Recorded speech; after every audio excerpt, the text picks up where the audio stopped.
Open your fridge and take a good look at it.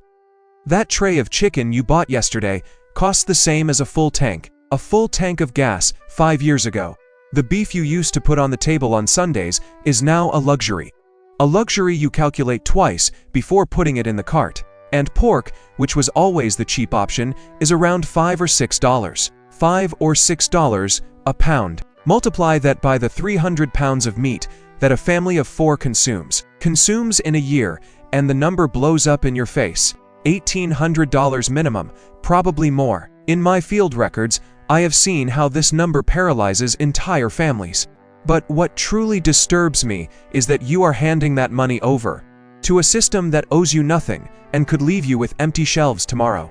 Because it already happened, you already saw the supermarket aisles half bare.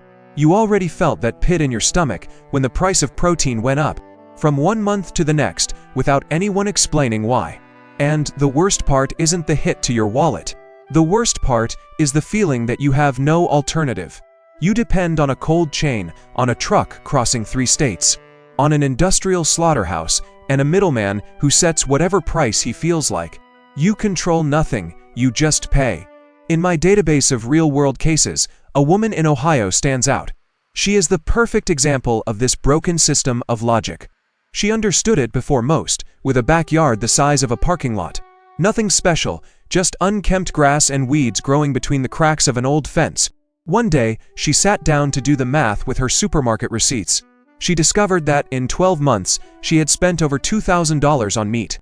$2,000 turned into plastic trays and discount stickers that were never enough. Meanwhile, the weeds in her garden kept growing, and she kept paying someone to cut them. What that woman didn't know yet was that the weeds and grass clippings were fuel. The carrot peels and lettuce leaves she threw away every night were fuel.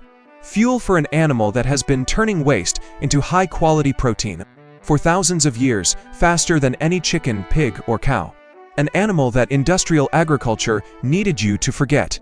Because if you remembered it, you stopped needing their supply chain. 3 rabbits, 2 does, and 1 buck. That is all that fits between your fence and your back door. John Seymour documented it in his book on self-sufficiency decades ago. Rabbits feed largely on what you throw away, and they return meals that have nothing to envy compared to the store. Each doe gives birth to 4 or 5 litters a year. Each litter brings 7 to 9 kits. At 8 weeks, each kit weighs between 4 and 5 pounds of clean meat. I have verified these projections personally, and the efficiency is quite simply unbeatable. 200 pounds of protein a year, 2/3 of what your family needs. The cost to produce it is almost zero because the food already exists. In your garden, in your kitchen, and in the trash bag you take out. That means between $1,000 and $1,600 could stay in your pocket, instead of giving it away to the supermarket today. Not with a farm, and not with acres of land. With a backyard and 3 animals that fit in a wooden box with wire mesh. But here is the real problem, and it is the one nobody wants to look at. It is not that you can't do this, it is that they convinced you that you shouldn't. They told you that meat comes from a factory, that raising your own food is a thing of the past, and that the modern way is to scan a barcode and pay with plastic. And while you accepted that story, the price went up and the quality went down. And your dependence became deeper with every season. That is not an accident, it is a design. The first step to get out is to understand exactly how the trap works. So tell me something, how much did you spend on meat last month? Add up the receipts, whatever number comes out is the exact price of your dependence. That dependence you just calculated is not an accident. The food industry sold you a very simple idea. You cannot produce your own food. You need their fertilizers, their treated seeds, and their herbicides, and their bagged soil with a pretty label. They told you that the soil in your patio is useless, that raising animals is complicated, and meat can only come from a processing plant, with fluorescent lights and plastic trays, and we all believed it. But look at what happens when 3 rabbits arrive in a backyard. Each doe gives birth every 11 weeks, 4 or 5 litters a year. 7, 8, or 9 kits per litter. Do the math slowly. 64 potential rabbits between the 2 does. You lose some, of course, small litters and kits that don't survive. Being honest, you are left with 200 pounds of meat a year. 4 pounds a week, 1 or 2 family meals every week. All 12 months without stepping foot in a supermarket.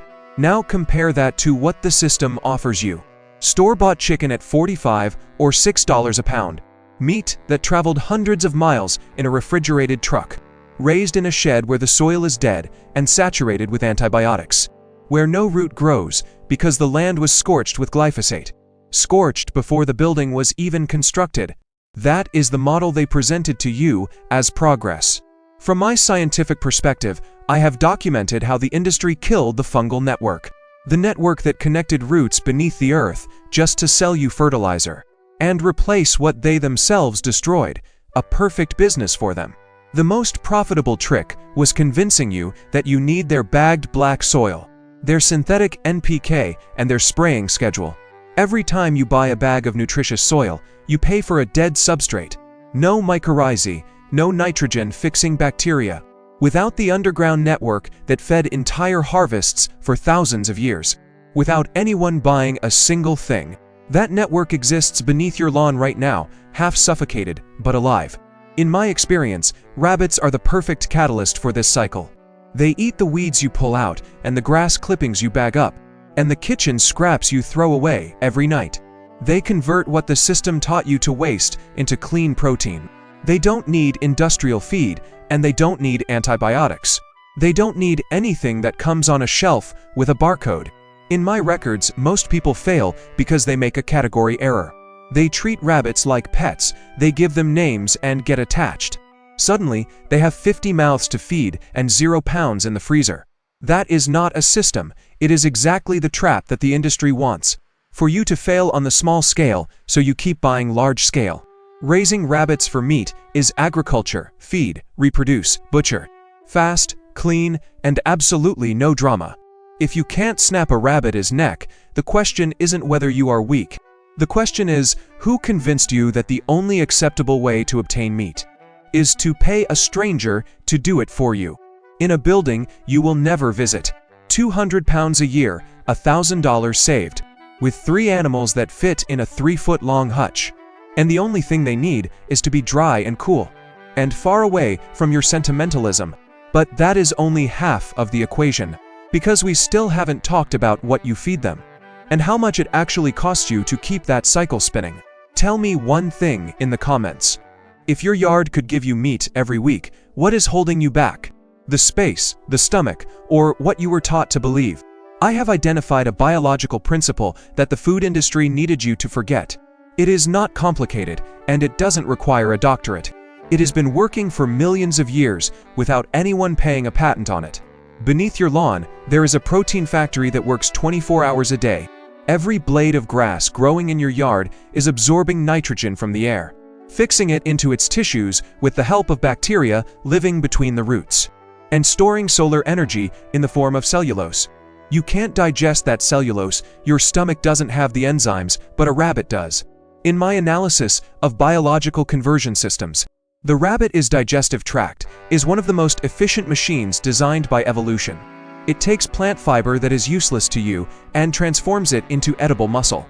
That isn't magic, it is a circuit that nature has been executing forever. Think about what happens under your feet when you pull up a dandelion. That root was connected to a network of microscopic fungi. They exchange minerals with neighboring plants.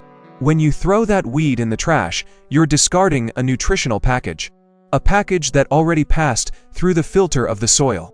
If instead of throwing it away, you give it to a rabbit, that animal processes all that accumulated chemistry and turns it into meat in a matter of weeks. And its droppings return to the soil as cold fertilizer without burning roots. The cycle closes itself, grass goes in, protein comes out, the soil is enriched. No feed factory can compete with that because no factory operates for free. John Seymour documented it with numbers that hurt because they're so simple. 3 rabbits, 2 does, and 1 buck occupy 18 square feet. That easily fits on a wide balcony. They eat what you step on every time you cross the garden. Clover, beet leaves, lettuce scraps, the cabbage that went bad in the fridge. In the summer, the cost of feeding them is 0. In the winter, a little hay and ground grain. That is maybe $100 a year. And in exchange, they produce 200 pounds of meat, 200.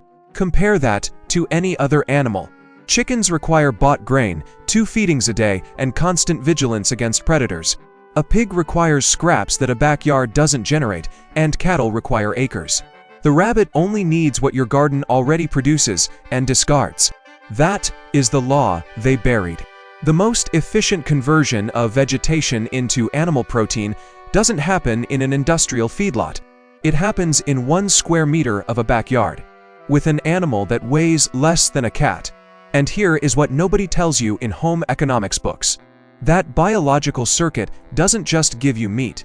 Every rabbit you feed with weeds is cleaning your garden and fertilizing your soil, closing a cycle that the agribusiness broke on purpose, just to sell you fertilizer in a bag and protein in a plastic tray. The system already existed, you just needed to remember it was there. Now tell me something, if you knew that the weeds in your garden were valuable, worth more as animal feed than the decorative lawn you spend money to maintain, would you still buy herbicide, or would you start raising what eats those weeds? Think of it this way, you have a backyard full of things you consider garbage.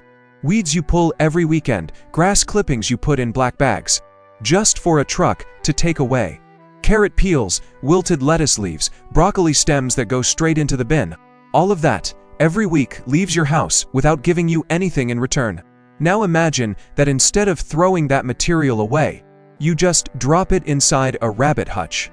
You don't buy special food, and you don't install a complicated system. You just redirect what you were already going to waste. That is it. That is the move. 3 animals that fit in a corner where you have a rusty bicycle today. Those 3 rabbits take your weeds, your scraps, and your grass clippings, and convert them into 200 pounds of clean meat every year. 2/3 of what your family needs to eat protein, once or twice a week for 12 months. And the cost to produce it is practically zero. Because the input already existed, it is just that before you threw it away. This is where the logic flips, and most people have a hard time accepting it. You don't produce more by doing more. In my work with permaculture systems, I've discovered that you produce more by stopping fighting against what already grows on its own. Weeds are not your enemy, they're the food for a system you haven't activated yet. Every weed you yank out with rage on a Sunday morning is protein you're wasting. Every bag of organic waste you take to the curb is meat you're giving away to the landfill. The effort you spend today cleaning your garden is exactly the same effort you need to feed 3 rabbits. No work is added, it is just redirected. And the system doesn't stop there. A doe gives birth several times a year. Each litter grows in 8 weeks, and at 8 weeks you have meat ready. You didn't wait 6 months, like with a pig. You didn't need half an acre, like with a cow. 15 minutes a day, clean water, a dry hutch, and the cycle repeats itself. You don't push the system pushes itself. Your only real job is not to interrupt it. There is a moment that separates those who understand it from those who don't. The first time you butcher a rabbit is uncomfortable, but the second is easier. By the third, you no longer think of the animal as a pet. You think of it as what it is, food you controlled from start to finish. You know what it ate, you know it was healthy, and the meat is clean. No supermarket packaging, no label, and no cold chain that crossed 3 states. Nothing arriving at your fridge can guarantee you that. When the price of beef goes up another 20%, you keep eating. When chicken disappears from the shelf because of an avian outbreak, in some industrial plant 1,000 miles from your house, you keep eating. Not because you have money to spare, but because you activated a cycle that works with what the land itself discards. Less intervention, more results, that is the lever. The only thing you had to do was stop throwing away what you already had. Now tell me something, because this genuinely makes me curious. If you were to put a rabbit hutch in your backyard tomorrow, what is the first thing you think would stop you? Now imagine another scene, not a quiet Saturday, but a Tuesday of crisis. The supermarket shelves are empty, and the cold chain broke 3 days ago. Your neighbor drives 40 minutes to another town looking for protein, and comes back empty-handed with his tank half full. You go out to the yard for 10 minutes. Clean water in the waterers, a handful of clover growing on its own. Between the cracks of the path, the outer leaves of a lettuce that bolted. The 7-6-week-old kits are still there. Fat, calm, oblivious to the panic on the highway. That is not a hobby, that is sovereignty with fur and ears. In my crisis response simulations, the difference between the person who goes hungry and the person who feeds their family isn't money, land, or a degree in agronomy. It is having made a decision before the emergency decided for you. 3 hutches, 2 does, and 1 buck. Pruning remains you were going to put in a trash bag. Carrot peels that were going straight to the landfill. All of that converted into 30 pounds of clean meat every 2 months. Without an invoice, without a middleman, and without a refrigerated truck crossing the country for you to have dinner. The industry sold you the idea that producing your own food was primitive, like it was something of the past. But look at who panics when the system fails. It isn't the one with soil under their fingernails. It is the one who depends on a barcode for every bite. When you raise your own food, you're not stepping backward. You're cutting the chain that binds you to the price and to transportation, and to the decision of an executive who never set foot in a garden. 200 pounds of meat a year, $1,000 that don't come out of your pocket, and something that no receipt can measure. The certainty that whatever happens on the highway or in the port or on the stock market, your family eats. That doesn't appear on any supermarket flyer. So I leave you with a direct question, and I want to read it in the comments. If the prices of meat suddenly doubled tomorrow, what would you do first? Look for another store, or look for a space in your yard?